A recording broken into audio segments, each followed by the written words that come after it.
Fifth standard వరకైతే Guntur district. మా నాన్న గుంటూరు ఆయన. మా అమ్మ వచ్చి బళ్ళారి. సో, తర్వాత మేము హిందూపురంలోనే నాది డిగ్రీ కంప్లీట్ అయింది. మేనమామ కొడుకునే పెళ్లి చేసుకున్నాను. సో, నా పేరు మేరీ సుభాషిణి అయితే బళ్ళారి వాళ్ళకందరికీ బేబీ అక్క. మా మధు వీళ్ళకందరికీ తెలుసు బాగా. మేము ఒకే చర్చ్ మెంబర్స్. సో, అందరికీ నేను బేబక్క అనే చాలా పరిచయం. అందుకే పాపం సుభాషిణి నీ పేరని అడుగుతున్నాడు మధు కూడా. దేవునికి స్తోత్రాలు. 2000లోనే మ్యారేజ్ అయింది నాకు. కానీ 25 ఇయర్స్‌కే నాకు షుగర్ వచ్చేసిందండి. షుగర్ వచ్చి నాకు నా సాక్ష్యం వచ్చి నేను నా స్టాండర్డ్ అంటే బైబిల్ స్టాండర్డ్ నాకు పడ్డమే 7థ్ క్లాస్‌లో పడింది. నేను అంతవరకు సండే స్కూల్ కూడా వెళ్ళలేదు. పల్లెల్లో మా నాన్న పనిచేసేవాడు కాబట్టి కరెంట్ ఆఫీస్‌లో పనిచేసేవాడు ఏపీసీబీలో. సో, తను పల్లెలకే ట్రాన్స్‌ఫర్ అయ్యేది కాబట్టి సో, మేము సండే స్కూల్ అనేది నేను 7థ్ స్టాండర్డ్‌లో స్టార్ట్ అయ్యాను. కానీ 7థ్ స్టాండర్డ్‌లో అయినా కానీ మంచి మా ఆంటీ చాలా బాగా మమ్మల్ని బిల్డ్ చేసింది. నేను దేవునికి దగ్గర కావడం అంటే నిజంగంటే 7థ్ స్టాండర్డ్‌లోనే స్టార్ట్ అయింది. ఆంటీలాగా పాటలు నేర్చుకోవడం. నేను కూడా అది బాగా దాన్ని మర్చిపోకుండా ఆఫ్టర్ మ్యారేజ్ నేను కూడా సండే స్కూల్ టీచర్‌గా పనిచేశాను. ఆల్ సోస్ తెలుగు చర్చ్‌లో 10 years. At the same time BBS మరి యూత్ లీడర్‌గా మా family family evangelical students of India అనేసి మీకు తెలిసేమో బ్రదర్. మరి తెలుసా అండి మీకిది ఇయ్యు గురించి? ఎవరైనా విన్నారా ఇయ్యు అని? Yes sister. మేము కూడా ఈయూలోనే రక్షించబడ్డాం ప్రభు కృపను బట్టి. సో, మా ఫ్యామిలీ కూడా ఓపెన్ హౌస్ ఇయ్యు అండ్ ఈజెఫ్‌కి. సో, బళ్ళారిలో నేను పెళ్లి కాకముందు సొంత మేనమామ కొడుకే బట్టి వాళ్ళు 1997 నుంచి స్టార్ట్ చేశారు. నేను 2000 జాయిన్ అయ్యాను అదే ఇంటికి. సో, ఆ పరిచర్యలో చాలా ముందుకు వెళ్ళాం మేము బాగా. 2010 వరకు మా ఇంట్లో జరిగింది ఇయ్యు. ఆఫ్టర్ మేము బెంగుళూరు వచ్చే లోపలికి సో, అది వేరే వాళ్ళ ఇంట్లో స్టార్ట్ అయింది. కానీ నాకు పెళ్ళైన వెంటనే నాకు షుగర్ అటాక్ అయింది. 2000లో మ్యారేజ్ అయితే 2002 కన్సీవ్ అయ్యాను. బట్ విత్ ట్రేసెస్ అని చెప్పారు డాక్టరు. షుగరు రావచ్చు కూడా. బట్ కేర్ తీసుకోండి అంటే నేను కొంచెం ఎంత మేనరికమైనా గానీ, ఎంత మేనమామ, అత్త అయినప్పటికీ కూడా కొంచెం భయపడ్డాను వాళ్ళకి షుగర్ అని చెప్తే బావుండదేమో అనేసి, ఆ ఇన్సులిన్‌ని నేను బ్యాగ్‌లో ఎత్తి పెట్టుకునేదాన్ని. సో, బ్యాగ్‌లోనే వేసుకొని మళ్ళా బ్యాగ్‌లోనే అట్టా చేసిన 5 మంత్స్‌కి నేను చెకప్ పోయినప్పుడు నాకు అబార్షన్ అయిపోయేసింది. అడిగారు వాళ్ళు, "ఇన్సులిన్ ఎలా వేసుకున్నావు నువ్వు?" అంటే అప్పటికే నాకు బాగా షుగర్ వచ్చేసిందింక. నేను ఇట్లా బ్యాగ్‌లో ఎత్తి పెట్టుకుంటున్నా అంటే, "లేదు అది కూల్ ప్లేస్‌లో ఉండాలా, ఫ్రిడ్జ్‌లో ఉండాలా, మీ ఇంట్లో లేదా?" అన్నారు. "ఉంది కానీ నేను పెట్టలేకపోయాను. ఇది అని సంథింగ్ చెప్పాను కొంచెము. చెప్పగానే వాళ్ళన్నారు, "లేదమ్మా ఇలా అవుతాయి అబార్షన్స్" అని. సో, 2 పోయేసింది. మరి నాకు 2004లో కూడా ఇట్లే మిస్ అయింది. 2006లో కూడా మిస్ అయిపోయింది. సో, కానీ ఫస్ట్ బేబీ 5 ½ మంత్ బేబీ పోయింది నాకు. ఇంకా 3 అబార్షన్స్ నాకిట్లా అయ్యే లోపలికే నేను 2001 నుంచి సండే స్కూల్ టీచర్‌గా నేను పని చేస్తుంటి కాబట్టి, ఈ యూత్ పిల్లల దగ్గర ఉండేదాన్ని కాబట్టి నేనేమనుకునేదాన్నంటే దేవుణ్ణి ఎలా ప్రార్థించేదాన్నంటే, అయ్యా నాకు పిల్లలొద్దు. నాకు సండే స్కూల్ పిల్లలే నా పిల్లలు. యూత్ పిల్లలే నాకు పిల్లలు. నాకింకేం పిల్లలొద్దు. ఇంతే చాలు వీళ్ళతో మంచిగా నాకు ముందుకు పోవటానికి ఇలా అడిగేదాన్ని నా ప్రార్థన. నా పర్సనల్ ప్రార్థన. కానీ 2006లో ఏమైందంటే మా చర్చ్ మెంబర్స్ నా పూర్తి పేరు అడగడం అడిగారు. అందరికి బేబీ అని తెలుసు కాబట్టి, "నీ పేరేంటి? నీ కోసం మేము ప్రేయర్ చేస్తున్నామని." మా చర్చిలో పరమానంద్ సార్ అనేసి మధుకు తెలుసు. ఆయనొచ్చి, "లేదు బేబమ్మ నీకు కొడుకే పుట్టాలా, నేను ప్రార్థన చేస్తున్నాను. నీకు నేను ఉపవాసం ఆయన పెద్దాయన మనిషి. ఉపవాసం ఉండి ప్రార్థన చేస్తానని చెప్పాడనమాట. సో, మేబీ అందరూ ఈవెన్ వీబీఎస్‌కి వెళ్తే మిగతా చర్చి మెంబర్స్‌కు వాళ్ళు కూడా అడిగేవారు. Normal Sunday school teachers. "నీకోసం మేము ప్రేయర్ చేస్తున్నాం. నీకోసం మేము ప్రేయర్ చేస్తున్నాం. మేము ఫాస్టింగ్." అసలు నాకి భలే ఆశ్చర్యమైంది. ఎంత వాళ్ళకెంత దేవుని పైన నమ్మకము. నేనిలా అడుగుతున్నాను, వాళ్ళు నా కోసమే చేస్తున్నారు కదా అని. నిజంగంటే నేను 2007 మార్చి నెలలో అడిగాను దేవుణ్ణి. "అయ్యా!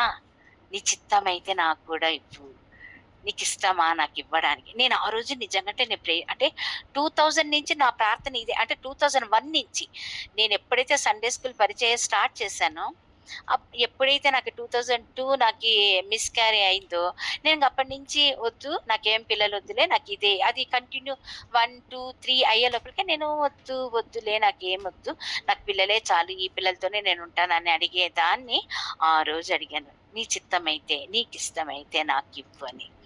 2007లో నేను మార్చ్‌లో అడిగితే నాకు అసలు ఆశ్చర్యం. ఆగస్టుకంతా నేను కన్సీవ్ అయ్యాను. దేవుని కృప. మెర్విన్ జాన్ శామ్యూయల్, తను పీయూసీ సెకండ్ ఇయర్ అయిపోయింది మొన్ననే. దేవుని కృపలో అసలకి మీకు ఇంకొక మాట చెప్పాలంటే, దొరైస్వామి అనేసి ఒక డాక్టర్ ఉండేది. మధుకు తెలుసనుకుంటాను. బళ్ళారిలో తమిళియన్స్. ఆ డాక్టర్ దగ్గరికి వెళితే ఆమె అయితే నాకు సంతకం చేసి ఇచ్చింది. ఓన్లీ సైన్ చేసి, "నువ్వేమన్నా రాసుకో, నీకు అసలు పిల్లలే పుట్టరు. ఇంత షుగర్ పెట్టుకొని నీకు పిల్లలు కావాలని వచ్చావా" అనేసి. ఎందుకో మరి ఆమె మరి ఓపిక లేకనో మరి మొత్తానికి తెలీదు. ఒకలాగా కసిరిగా మాట్లాడింది. నేను ఇంగ నాకింకా ఇంగ జరగదులే అనుకున్నట్టే అయిపోయినాను. అన్ అందులో ఈ 3 అబార్షన్స్ కూడా ఒకే డాక్టర్, పేరు వద్దు ఆమెది. ఆమె దగ్గరికే వెళ్ళేదాన్ని. ఎందుకో భలే అట్రాక్ట్ అయ్యేదాన్ని ఆమె మాటలకి.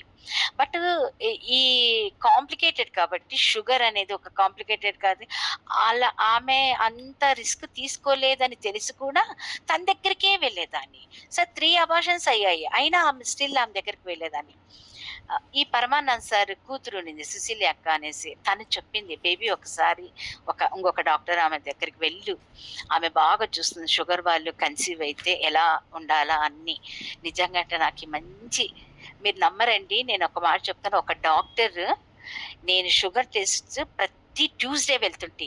వీక్లీ వన్స్ కంపల్సరీ వెళ్ళాల. నేను డెలివరీ అయ్యేంత వరకు వీక్లీ వన్స్ కంపల్సరీ వెళ్తుంటి. అది కూడా ట్యూస్‌డేనే వెళ్తుంటి. ట్యూస్‌డే నేను ఫాస్టింగ్ ఇచ్చి వాళ్ళ ఇంటికెళ్తే తను ప్రతి ట్యూస్‌డే నాకు ఉప్మా పెట్టేది డాక్టర్ అమ్మ. "లేదు, ఈ ఉప్మా తిని పీపీబీఎస్ ఇచ్చి రాపో" అనేసి. తనే నాకు షుగర్ కూడా ఇన్సులిన్ ఆమె బ్యాలెన్స్ చేసేది. ఇంత వేసుకోవాలా, ఇంక్రీజ్ అయ్యే కొద్దీ డేస్, మంత్స్ పెరిగే కొద్దీ ఎంత వేసుకోవాలా, ఏమి. నాకు అసలుకి ఎప్పుడో నేను విజిట్ 1 ఆర్ 2 లేతే 3 టైమ్సే పోయింటాను ఫిజిషియన్ దగ్గరికి డయాబెటిక్ చూపించుకోవడానికి. మిగతాదంతా తనే చూసింది. సుగుణమ్మ ఆమె పేరు, డాక్టర్. నిజంగంటే నాకు చాలా బాగా చూసింది. నన్ను ఒక బిడ్డలాగా చూసుకొని నన్ను చూసింది.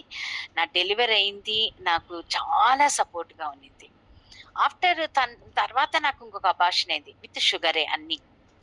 ఇంక నాకు ఒక్కడే కొడుకు, హ్యాపీగా ఉన్నాము. ఇంక ఏమీ లేదు అని అనుకున్న సమయంలో 2012 నాకెందుకో అనీజీగా ఉంది. నాకేమన్నా ఫ్యాట్ ఎక్కువైందా? లేతే ఏదన్నా గడ్డలొచ్చినాయా అన్నట్టు నేను హాస్పిటల్‌కెళ్ళానండి బెంగుళూరులో.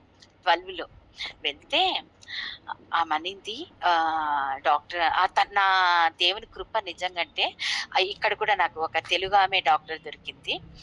గైనక్. తననింది, నేనన్నా, "నేను డయాబెటిక్ అండి. ఏమైనా ఫ్యాట్ వచ్చిందేమో తీసేయండి" అని. నేనొక్కదాన్నే వెళ్ళా ఇంటి నుంచి.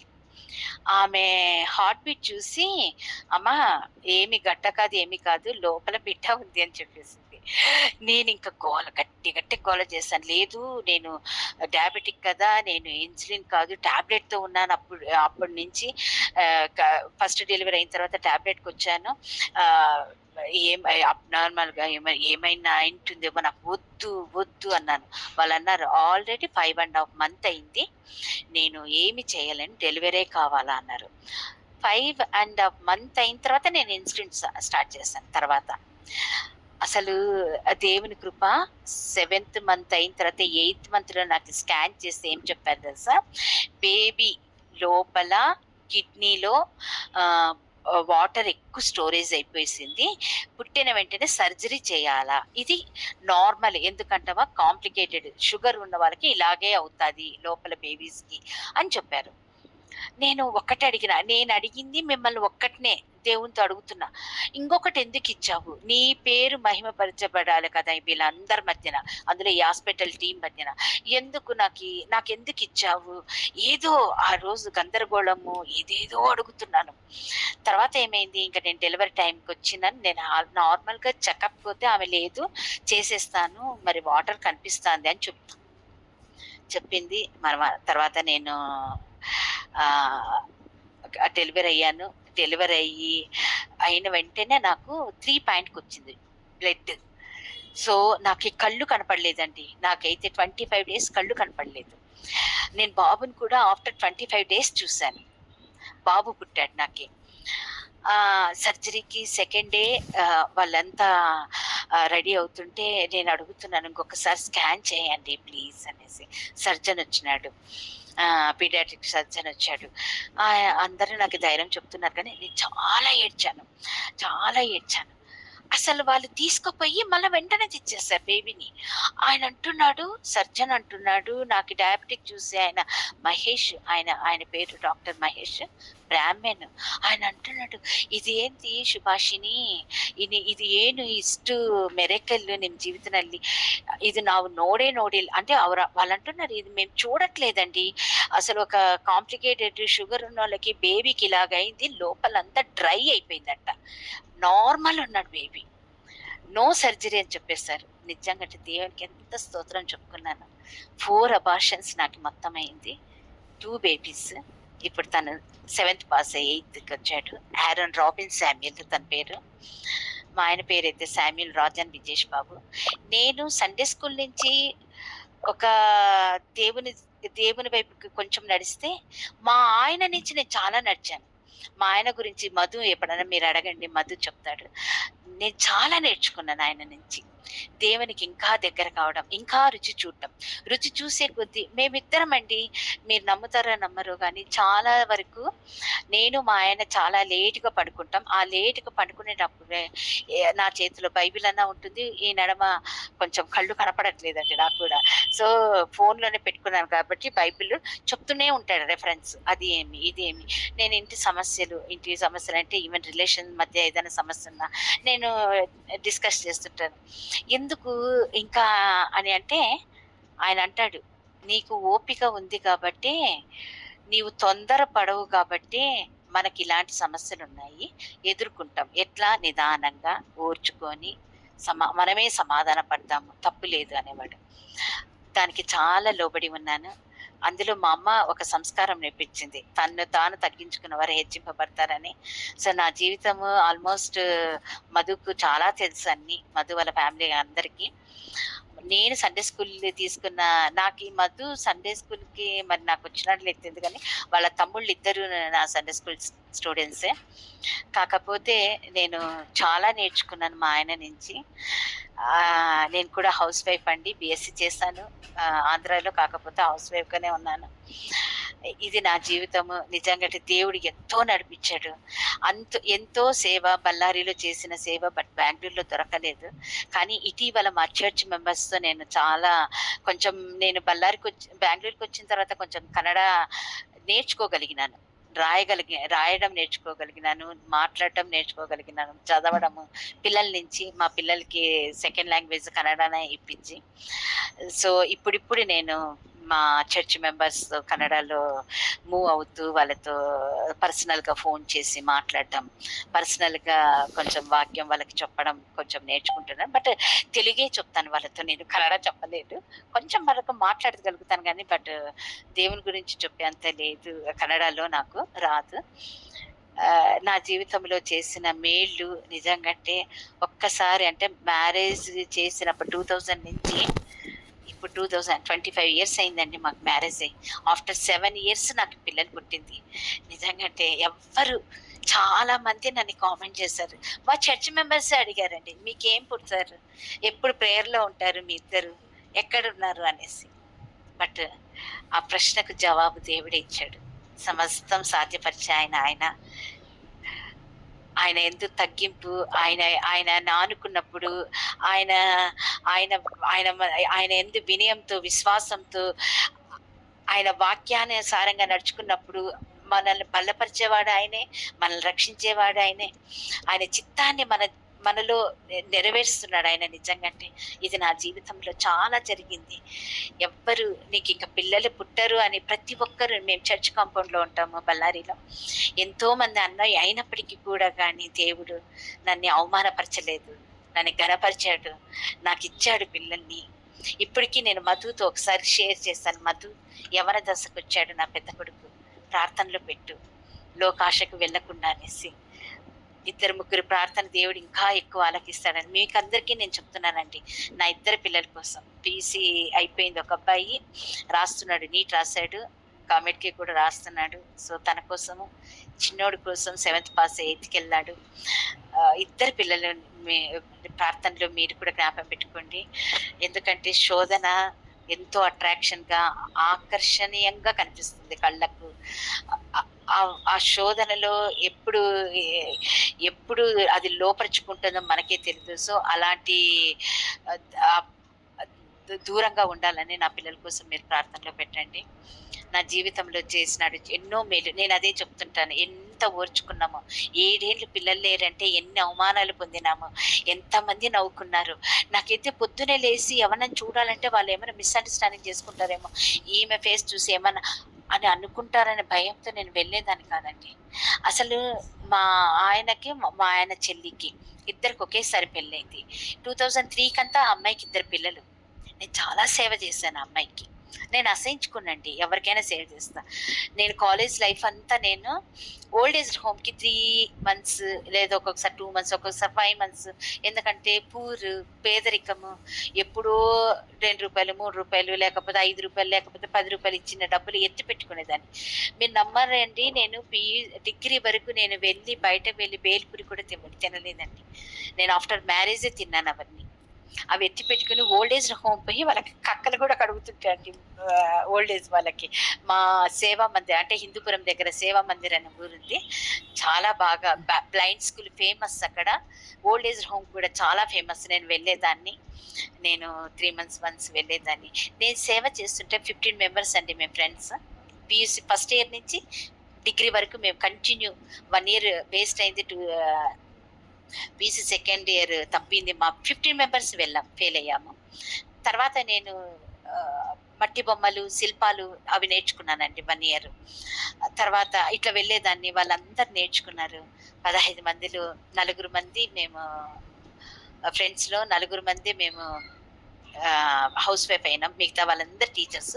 ఒక అమ్మాయి మాత్రం నర్స్, గవర్నమెంట్ జాబే. ఇంకొక అమ్మాయి వచ్చి డీసీటీఓ అండి, డిస్ట్రిక్ట్ కమర్షియల్ ఆఫీసర్.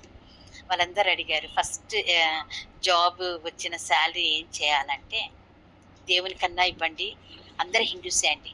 నేను అన్నాను, దానికన్నా పేదవాళ్ళకి ఇవ్వండి.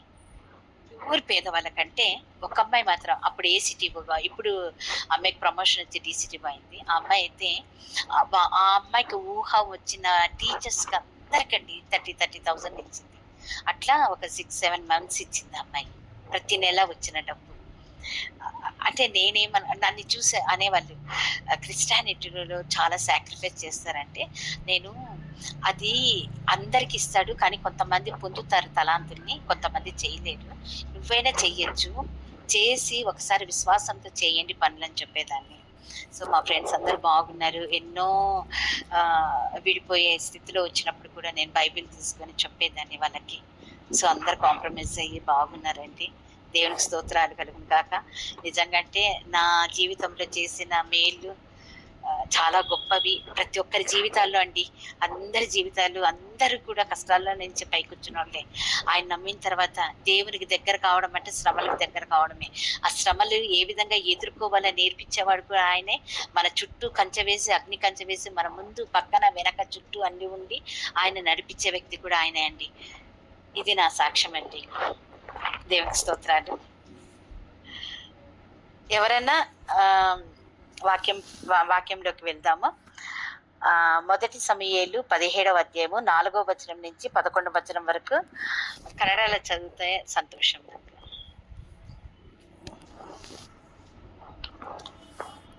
హలో హలో చదువున్నాను. మొదటి సమూయేలు 17 వినిపిస్తుందా మధు? వినిపిస్తుంది. 17వ అధ్యాయము మొదటి సమూయేలు 17 4 వచనం నుంచి 11వ వచనం వరకు. టైం ఎక్కువ తీసుకుంటే సారీ చెప్పండి. సారీ ఏమన్నా మీరు చెప్పండి. మొదటి సమయంలో 15 15 17 వర్సెస్ 4 to 11. ಉಭಯರ ಮಧ್ಯದಲ್ಲಿ ಒಂದು ತಗ್ಗು ಇತ್ತು. ಫಿಲಿಸ್ಟಿಯರ ಪಾಳೆಯದಿಂದ ಗತ್ ಊರಿನವನಾದ ಗೊಲ್ಯಾತನೆಂಬ ಒಬ್ಬ ರಣಶೂರನು ಹೊರಟು ಬಂದನು. ಅವನು 6.5 ಮೊಳ ಎತ್ತರದವನಾಗಿದ್ದನು. ಅವನ ಶಿರಸ್ತ್ರಾಣವು ತಾಮ್ರದ್ದು, ಅದೇ ಲೋಹದ ಬೆಳ್ಳಿಗಳಿಂದ ಪರೆಪರೆಯಾಗಿ ಜೋಡಿಸಲ್ಪಟ್ಟ ಅವನ ಕವಚವು 5,000 ರೂಪಾಯಿ ತೂಕವಾಗಿತ್ತು. ಅವನ ಪಾದರಕ್ಷೆಗಳು ಹೆಗಲ ಮೇಲಿನ ಈಟಿಯು ತಾಮ್ರದವು. ಅವನ ಬರ್ಜಿಯ ಹಿಡಿಕೆಯು ನೇಯ್ಗಾರರ ಕುಂಟೆಯಷ್ಟು ಗಾತ್ರವಾಗಿತ್ತು. ಅದರ ಅಲಗು 600 ತೊಲೆ ಕಬ್ಬಿಣದಿಂದ ಮಾಡಿತು. ಅವನ ಗುರಾಣಿಯನ್ನು ಓಡುವವನು ಅವನ ಮುಂದೆ ಮುಂದೆ ಹೋಗುತ್ತಿದ್ದನು. ಅವನು ನಿಂತು ಇಸ್ರಾಯೇಲ್ ಸೈನ್ಯದವರನ್ನು ಕೂಗಿ ಅವರಿಗೆ, ನೀವು ಯುದ್ಧ ಮಾಡ ಬಂದದ್ದೇಕೆ? ನಾನು ಫಿಲಿಸ್ಟಿಯನು, ನೀವು ಸೌಲನ ಸೇವಕರು. ನಿಮ್ಮಲ್ಲಿ ಒಬ್ಬನನ್ನು ಆರಿಸಿಕೊಂಡು ನನ್ನ ಬಳಿಗೆ ಕಳುಹಿಸಿರಿ. ಅವನು ನನ್ನೊಡನೆ ಯುದ್ಧ ಮಾಡಿ ನನ್ನನ್ನು ಸೋಲಿಸಿ ಕೊಂದರೆ ನಮ್ಮವರು ನಿಮ್ಮ ಸೇವಕರಾಗುವರು. ನಾನು ಅವನನ್ನು ಸೋಲಿಸಿ ಕೊಂದರೆ ನೀವು ನಮ್ಮ ದಾಸರಾಗಿ ನಮ್ಮನ್ನು ಸೇವಿಸಬೇಕು ಎಂದು ಹೇಳಿದನು. ಮತ್ತು ಅವನು, ಈ ಹೊತ್ತು ಇಸ್ರಾಯೇಲ್ ಸೈನ್ಯದವರನ್ನು ಹೀಯಾಳಿಸುತ್ತೇನೆ. ನನ್ನೊಡನೆ ಕಾಳಗಕ್ಕೆ ನಿಮ್ಮಲ್ಲಿಂದ ಒಬ್ಬ ಮನುಷ್ಯನನ್ನು ಕಳುಹಿಸಿರಿ ನೋಡೋಣ ಎಂದು ಕೊಚ್ಚಿಕೊಂಡನು. ಸೌಲನು ಎಲ್ಲಾ ಇಸ್ರಾಯೇಲರು ಆ ಫಿಲಿಸ್ಟಿಯನ್ ಮಾತನ್ನು ಕೇಳಿ ಬಹಳವಾಗಿ ಭಯಪಟ್ಟರು. ಅವರ ಎದೆಯೊಡೆದು ಹೋಯಿತು. ಯಹೂದದ ಬೆತ್ಲೆಹೇಮ್ ಊರಿನ ಎಫ್ರಾತ್ಯನಾದ 11 వరకే చాలు. ఆ. దేవునికి స్తోత్రాలు. చిన్న ప్రార్థన చేసుకుందాము. యెహోవా నా ఆశ్రయదుర్గమా, నా విమోచకుడా, నా నోటి మాటలను నా హృదయ ధ్యానములను నీ దృష్టికి అంగీకారములుగాక. ఆమేన్. దేవునికి స్తోత్రాలు. నేను దేవునికి దగ్గర అవుతే మన ప్రాణం ఉన్నంత వరకు మనం ఎవరి ప్లేస్లో ఉన్నాము ఇప్పటికీ అర్థమై ఉంటుంది. మీకు చదివిన విధానం బట్టి తెలుగు అర్థం అవుతుంది కదా అందరికీ? తెలుగులో అభ్యంతరం లేదు కదా మధు? హలో, తెలుగులో చెప్తున్నాను, అభ్యంతరం ఏమి లేదు కదా అంటున్నా. లేదక్క, లేదు, దయచేసి చెప్పండి. సో ఒకవేళ మీరు ఎవరైనా ట్రాన్స్లేట్ చేస్తే చేయండి కన్నడలో, ఒకవేళ తెలుగు అర్థం కాని వాళ్ళకి. గొల్యాతు అంటే మన ప్రాణం ఉన్నంత వరకు. ఇందాక ఉసురు అనే గురించి మధు పరిమిళ పాట పాడినారు. ఉసురు అంటే ప్రాణమే కదా. సో మన ప్రాణం ఉన్నంత వరకు ఎవరి ప్లేస్లో ఉంటే మనం దేవుని తలాంతులను పొందుతాము, దేవుని యొక్క స్థానంలో ఉంటాము. లేకపోతే ఎవరి ప్లేస్లో ఉంటే మనమే మన క్రియలే మనకి ప్రతిఫలం అంటాడు దేవుడు. మనం ఏది నాటుతామో దాన్నే కొయ్యబడతాము, ఏది విత్తుతామో అదే కొయ్యబడతాము. సో ఇక్కడ నేను గొల్యాతు గురించి తీసుకున్నా. గొల్యాతు అనగానే ఆయనకు అర్థం అంట, గొల్యాతు అనే పదానికి అర్థం వచ్చి, ఆ పేరుకు అర్థము పరదేశి. అంటే పరదేశి అనే పేరుకు తగ్గట్టగానే ఆయన గర్వించినాడు. గర్వించి ఎక్కడికి దిగజారిపోయినాడు? దావీదు చేత చంపబడి పాతాళంలోకి పోయినాడు అనమాట. ఇది గొల్యాతు అంటే మన ప్రాణం ఉన్నందుకు. గొల్యాతుని ఎందుకే నేను తీసుకున్నానంటే కొంచెం నాకు అట్లా అనిపించింది, గొల్యాతు గురించే చెప్దాం ఈరోజు అని. దేవుడు గొల్యాతుని సృష్టించిన వ్యక్తినే. దేవుడు కూడా మానవ సృష్టినే ఆయన ఇచ్చిన సృష్టి. సో దేవుడు కూడా గొల్యాతు కూడా ఎవరికి దేవుని చేత ప్రేమించబడిన వ్యక్తి. సో గొల్యాతు కూడా అసాధారణమైన వ్యక్తి. ఆయన అసాధారణమైన జీవితంలో తలాంతుల్ని ఇచ్చాడు దేవుడు గొల్యాతుకు. గొల్యాతు మనుషులందరికంటే పొడుగాటి వాడంట, గొప్ప శైరుడు. కానీ ఫిలిస్తీన్ల సైన్యమునకు నాయకుడు కూడా. అంటే ఆయనకిచ్చిన ఆ ఫేమస్ బిరుదులు చూడు. ఆయన గొల్యాతు 6 మూళ్ళ జానెడు ఎత్తు మనిషి కలిగిన వాడు. అతని తల మీద రాగి శిరస్త్రాణం ఉండెను, యుద్ధ కవచమును ధరించుకొని ఉండెను. అతని కాళ్ళకు రాగి కవచం ఉండెను, భుజముల మధ్యను రాగి బల్లెం ఉండెను. ఈట కర్ర నేతగాని దోనె అంత పెద్దదంటే, ఈట కర్ర అంటే చాలా పొడవైనది, అంటే ఊహించడానికి కూడా అంత పెద్దగా ఉంటుంది అది. నేతగాని దోనె అనగానే తెలుగులకు తెలిసిపోతుంది పడవ అనేసి. ఎక్కడ సముద్రంలో లేకపోతే చెరువుల్లో వెళ్ళే పడవ, అంటే చేపలు పట్టే పెద్ద పడవ లాంటి అంత పెద్ద కర్ర అంటది ఆయన దగ్గర ఉండేది. మళ్ళా ఇంకా ఎవరున్నారు, అతని ముందర ఒక డాలు మోయిచు పోవుచుండెను ఒక వ్యక్తి. అంటే 7 నాకు తెలిసి నేను 7 పాయింట్లు రాసుకున్నాను ఈయన గురించి. 6 మూల జానెడు ఎత్తు మనిషి కలిగిన వ్యక్తి. రెండోది, అతని తల మీద రాగి శిరస్త్రాణం ఉంది. మూడోది వచ్చి యుద్ధ కవచం ధరించుకున్నాడు. నాలుగోది వచ్చి అతని కాళ్లకు రాగి కవచాలు ఉన్నాయి. 5 వచ్చి భుజముల మధ్యను రాగి బల్లెం ఉండెను, భుజాలు షోల్డర్స్ మధ్య. 6 వచ్చి ఈట కర్ర నేతగాని దోన, అంటే ఆయన కర్ర అంత పెద్దగుంది. అంటే చేపలు పెట్టే పెద్ద పడవ అంత పెద్ద కర్ర, పొడువాటి కర్ర, ఊహించడానికి లేని కర్రనే పట్టుకున్నాడంటే ఆ వ్యక్తి ఇంక ఎంత ఎత్తు ఉన్న వ్యక్తి కదా. మరి అతని ముందర ఒక డాలు మోయిచు ఇంకొక వ్యక్తి, అతను డాలు అన్ని మోసే వ్యక్తి. అంటే అంటే అర్థం ఏం తెలుసా, రక్షణ కోసం ఆ డాలు మోసే వ్యక్తి వచ్చి ఆయన రక్షణ కోసం ఒక సైనికుడు. ఆయన సైనికుడు ఆ డాలు మోసే వాణిగా ఆయన ముందర పనిచేస్తున్నాడు. ఇతడు గొల్యాతు యొక్క భారీ డాలును మోస్తూ అతని రక్షణ కలిగించేవాడు ఈ వ్యక్తి. అంటే ఇంత ప్రొటెక్షన్ ఈయనకి, ఇంత బిరుదులు, ఇంత దేవుడు ప్రేమించి ఆయనకిచ్చిన అసాధారణమైన తలాంతులన్నీ ఉన్నాయి ఈయనలో. కానీ ఇంత గొప్పగా దేవుడు గొల్యాతుని దీవించి ఉన్నప్పుడు, గొల్యాతు దేవుడిచ్చిన ఆ గొప్ప ఘనతను, ప్రేమను, ఆ యొక్క తలాంతులను ఆయన ఏ విధంగా యూజ్ చేసుకున్నాడు ఒకసారి ఆలోచిస్తే, ఆర్భాటానికి, అట్టహాసానికి ఆయన మార్చుకొని, నేనే గొప్పవాణ్ణి, నాకు మించిన వారు ఈ లోకంలో లేరు అని లోపల విర్రవీగిన వాడు వ్యక్తి. ఇంత మంచి ఇస్తే ఆయనకి అట్టహాసానికి, ఆర్భాటానికి గురైన వ్యక్తి. కానీ ఇలాగే గొల్యాతు గురించి మాట్లాడుకుంటే మనకి దేవదూతల్లో లూసిఫర్ గుర్తుకొస్తాడు నాకైతే. లూసిఫర్ ఎవరు? ప్రధాన దూత. పరలోకమందు ప్రధాన దూతగా దేవునికి అతి సమీపంలో, దగ్గరలో ఉండి దేవుని దగ్గర పరిచర్య చేస్తున్న సమయంలో ఒక గర్వం అనేది వచ్చేస్తుంది దానికి, లూసిఫర్కి. ఒక గర్వంతో కూడిన చెడ్డ ఆలోచన. ఆ తలంపు ఎలాంటిది, ఎంత భయంకరంగా అంటే, దేవునికి పైగా నా సింహాసనం హెచ్చించుకుంటాడు, మహోన్నతుడు, ఆయన సృష్టికర్తే ఆయన, ఈ సృష్టిని సృష్టించిన వ్యక్తి. కానీ ఆయనతో, అంటే అంత మంచి మహోన్నతునితో సమానంగా నేను ఉండాలని ఆలోచించిన వ్యక్తి దేవుడు. కానీ లూసిఫర్కు ఆ కొంచెం ఆలోచన కూడా లేకపోయింది. ఈయన సృష్టించబడి, ఈయన దూతలుగా పెంచుకున్న వ్యక్తి, ఈయనకు ప్రధాన దూతగా ఇచ్చిన వ్యక్తి, ఈయనను దగ్గరగా ఉంచుకున్న దూతగా పెట్టుకున్న వ్యక్తిని, ఆ దేవుణ్ణి ఇతడు ఆ ఆలోచన విధానం చూడు ఎంత భయంకరంగా ఉంది. దేవుడు లూసిఫర్ను ఏం చేస్తాడు? క్రిందికి పాతాళానికి తోసి వేసేస్తాడు. గర్వించక ముందు దేవదూతలంటే సౌందర్యంగా ఉంటారంట. అంత సౌందర్యంగా ఉంటూ దేవుని దూతల కంటే ప్రధాన దూతలుగా ఉండి గర్వించడం వల్ల ఎన్ని నష్టాలు పొందాడంటే, ఆయన 5 నష్టాలు పొందాడని నేను రాశాను. పరిశుద్ధమైన పరలోకం పోగొట్టుకున్నాడు, దేవునితో సహవాసం పోయింది, దైవ స్వరూపమే పోయింది. అయితే అంత సౌందర్యంగా ఉన్న ఆ దూత ఎలాంటి సైతాను మొహం, మన నార్మల్ గా మాటల్లో చెప్పాలంటే దెయ్యం రూపం దాల్చినాడు, పాతాళంకు త్రోయబడ్డాడు.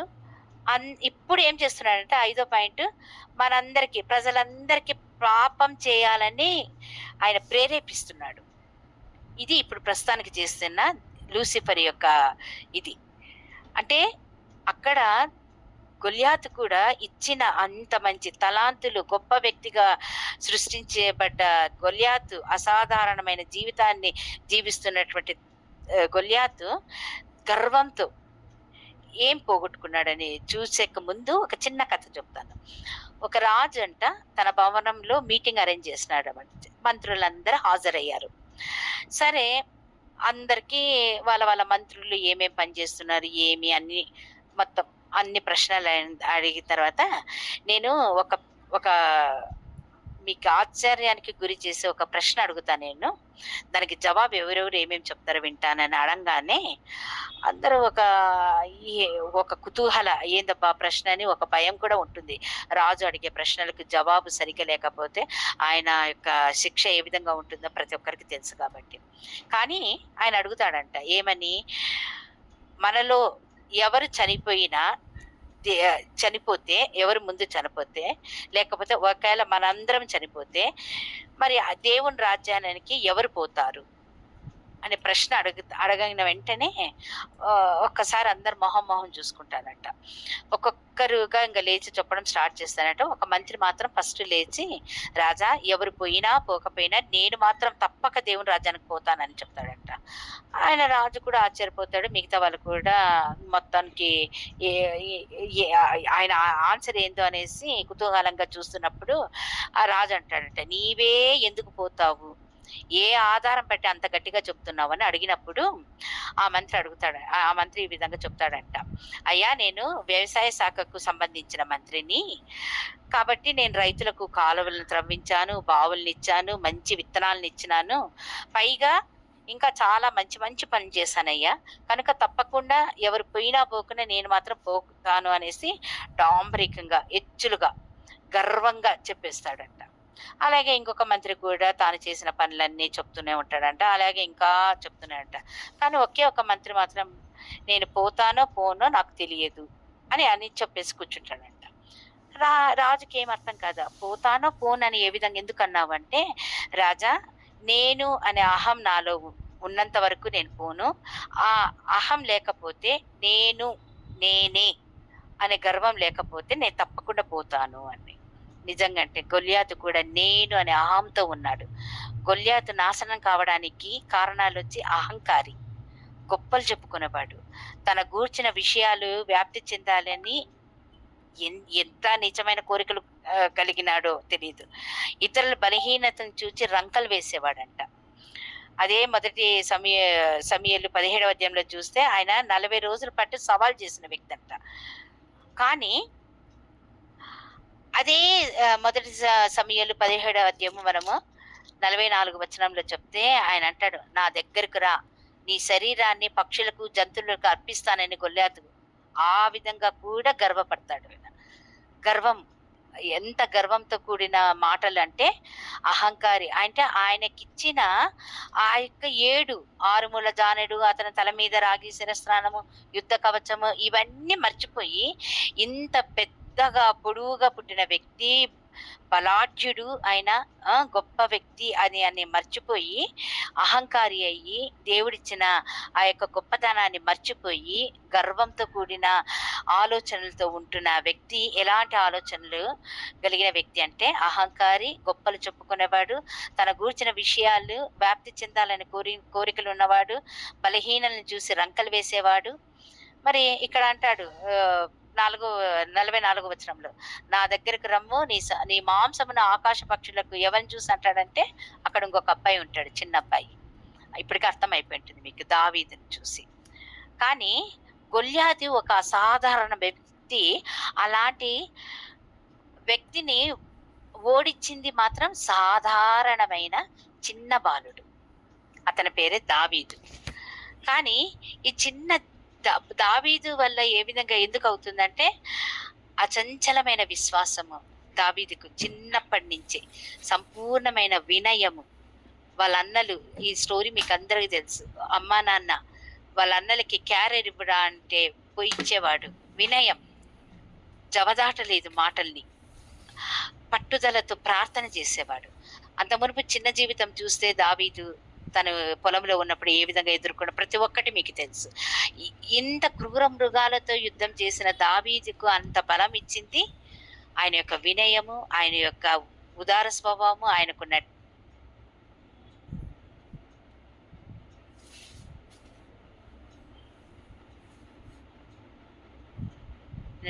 గొల్యాతును చంపగలిగిన సామర్థ్యాన్ని ఇచ్చినాడు దేవుడు.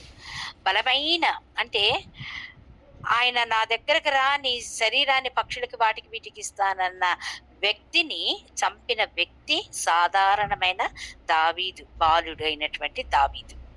బలమైన అసాధారణమైన గొల్యాతు చివరకు దిక్కులేని చావు, చనిపోయేశాడు.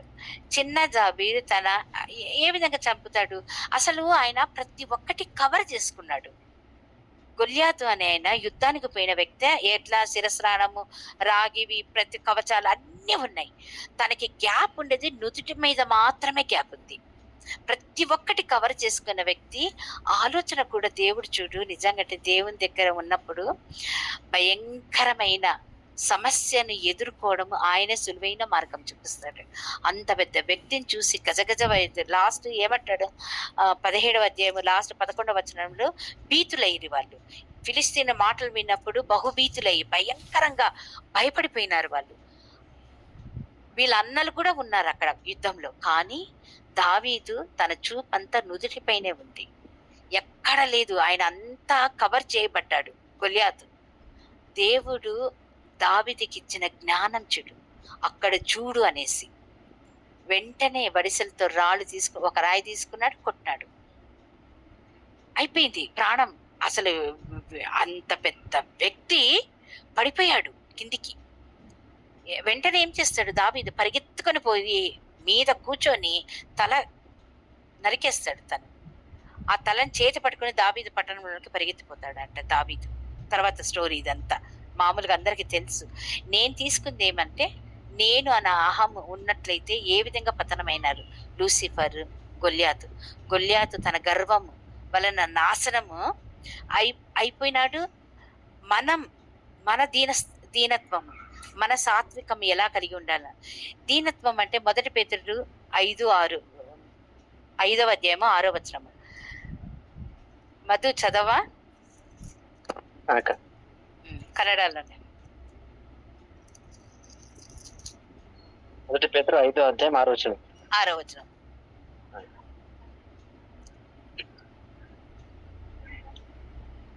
ಹೀಗಿರುವುದರಿಂದ ದೇವರ ತ್ರಾಣಗಳ ಹಸ್ತದ ಕೆಳಗೆ ನಿಮ್ಮನ್ನು ತಗ್ಗಿಸಿಕೊಳ್ಳಿರಿ, ಆತನು ತಕ್ಕ ಕಾಲದಲ್ಲಿ ನಿಮ್ಮನ್ನು ಮೇಲಕ್ಕೆ ತರುವನು. దీన మనస్కులై, నిజంగంటే మనము తగ్గించబడిన వారు హెచ్చింపబడతాడని ఆయనే చెప్పినాడు. ఎంత తగ్గింపు! దావీదుకు భయం లేదు, భయపడలేదు. ఫిలిస్తీన్ చూసి, గొల్యాతును బలాసురుడైనటువంటి వ్యక్తిని చూసి, భయంకరమైన ఎత్తుగలిగిన వ్యక్తి చూసి భయపడలేదు. ఎంత ధైర్యంగా అసలు అవన్నీ మొయ్యలేకపోయినాడు ఆ బాలుడైనటువంటి దావీదు. ఏవి వద్దన్నాడు, వరుసల్లో రాళ్ళు పెట్టుకున్నాడు, పోయినాడు, కొట్టినాడు.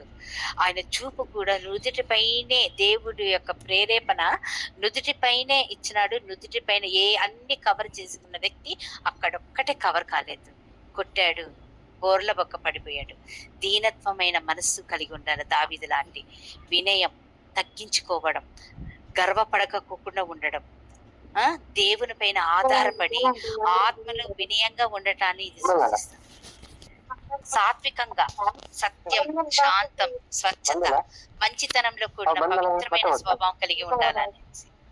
నిజంగా దావీదు లాంటి మనస్తత్వము కలిగి ఉన్నామా? మనము తగ్గింపు కలిగి ఉన్నామా? ఆయనలో శాంతంగా ఏ విధంగా పరిష్కరించుకోవాల సమస్యని. చిన్నటువంటి దావీదు అంత భయంకరమైన వస్తువులతో నిండి ఉన్నటువంటి గొల్యాతుని ఆయన చూపు ఏ విధంగా దేవుడు ఇచ్చినాడు. ఎక్కడ కొడితే అతను చనిపోతాడు, పరాజయం తనవుతాడు, జయాన్ని ఎవరికి ఇచ్చాడు? దావీదుకి ఇచ్చినాడు. నిజంగా అంటే అలాంటి మనస్తత్వం మనం కలిగి ఉన్నామా లేదా? ఇందాక చదువుకున్నటువంటి 1 పేతురులో హెచ్చింపబడిలాగా ఉండాలంటే దీన మనసుతో మనము ఆయనకు దగ్గర ఉంటేనే జరుగుతాయి అవన్నీ. దీనంతో మనము మన యొక్క ప్రతి ఒక్క సమస్యను సాధ్యపరిచే దేవుడు మన చుట్టూ, మన పక్కన ఉన్నప్పుడు, ఎన్ని సమస్యలు వచ్చినప్పుడు దీన మనసుతో తగ్గింపుతో ఉన్నట్లయితే మనము దావీదు లాంటి ఆ, చిన్నప్పుడు ఉన్నటువంటి ఆ యొక్క స్వభావాన్ని మనం తీసుకున్నట్లయితే నిజంగా అంటే మన జీవితాల్లో ఎన్నో ఎన్నో అద్భుతాలు మనం చూస్తాము. కానీ గర్వపడితే, నేను అనే గర్వపడితే ఏ విధంగా దేవుని యొక్క ప్రధాన దూతల్లో ఉన్నటువంటి ప్రధాన దూత అనేటువంటి లూసిఫర్ ఏ విధంగా పడ్డాడు, ఇప్పుడు ఏ విధంగా ప్రేరేపించబడుతున్నాడు. నిజంగా అంటే మన జోలికి ఎప్పుడు పొంచి ఉంది, ఎప్పుడు దూరదమా అనేసి పొంచి ఉన్న అపవాది అది. కానీ గొలియాతుకు అంత మంచి స్థానం ఇచ్చినప్పుడు కూడా నేను అని గర్వపడి తను ఏ విధంగా పతనానికి నాశనం అయిపోయినాడు. మనం ఈరోజు ఆలోచించుకుందాం, ఏ ప్లేస్లో మనం ఉన్నాం. ప్రాణం ఉన్నంత వరకు గొలియాతు లూసిఫర్ లాంటి వాళ్ళ ప్లేస్లో ఉన్నామా, లేకపోతే మహారాజు చెప్పాడు, మహారాజు ఆ యొక్క మీటింగ్లో ఆ మంత్రి చెప్తాడు, నేను అనే గర్వం లేకుండా ఏ విధంగా మనం ఉంటున్నాము. దావీదు లాంటి దీన మనసుతో ఉన్నట్లయితే ఎంత భయంకరమైన గొల్యాతు లాంటి సమస్య వచ్చినప్పటికీ కూడా మన జీవితంలో మనం ముందుకు పోగలుగుతాము. దేవునికి వేలాది స్తోత్రాలు. ఏ వాక్యం ఇచ్చినటువంటి మీకందరికి కూడా వేలాది స్తోత్రాలు చెల్లించుకుంటున్నాము.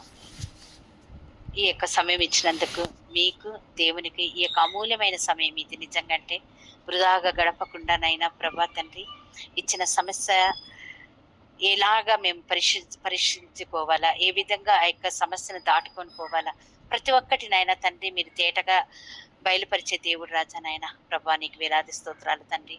అవునయ్యా ప్రభా తండ్రి, మేము ఏ స్థానంలో ఉన్నామో తండ్రి నాయన, మా ప్రాణం ఉన్నంత వరకు మేము ఏ విధంగా ఉంటున్నామో నాయన తండ్రి. అయ్యా మేము మరి నేను అనే గర్వంతో ఉంటున్నామా, దీన మనసుతో ఉంటున్నామా తండ్రి నాయన, మమ్మల్ని మేము పరీక్షించుకునే నాయన. ఒకవేళ లేకపోతే నాయన తండ్రి అయ్యా నాయన ఈ రోజు నేను చేసాయ ప్రభా తండ్రి దీన మనసుతో నాయన ప్రభా తండ్రి నీ పాదాల చెంత ఉండి నాయన, నా దేవుడు గొప్పవాడు, నా దేవుడు ప్రతి ఒక్క మా మంచి కాపరి ఉన్న దేవుడు రాజా మీరేసయ్యా తండ్రి నాయన. మిమ్మల్ని విడనాడకుండా నాయన ఏ సమస్య వచ్చినప్పుడు కూడా ఎదుర్కొనే శక్తి సామర్థ్యం మీరే మాకు అనుగ్రహిస్తారని నజరేటువంటి యేసుక్రీస్తు శ్రేష్టమైన బతిమాలుకుడు వేడుకుంటున్నాం తండ్రి. ఆమేన్. తప్పు ఆమేన్. అయింటే ఒకవేళ సమయం ఎక్కువ తీసుకుంటే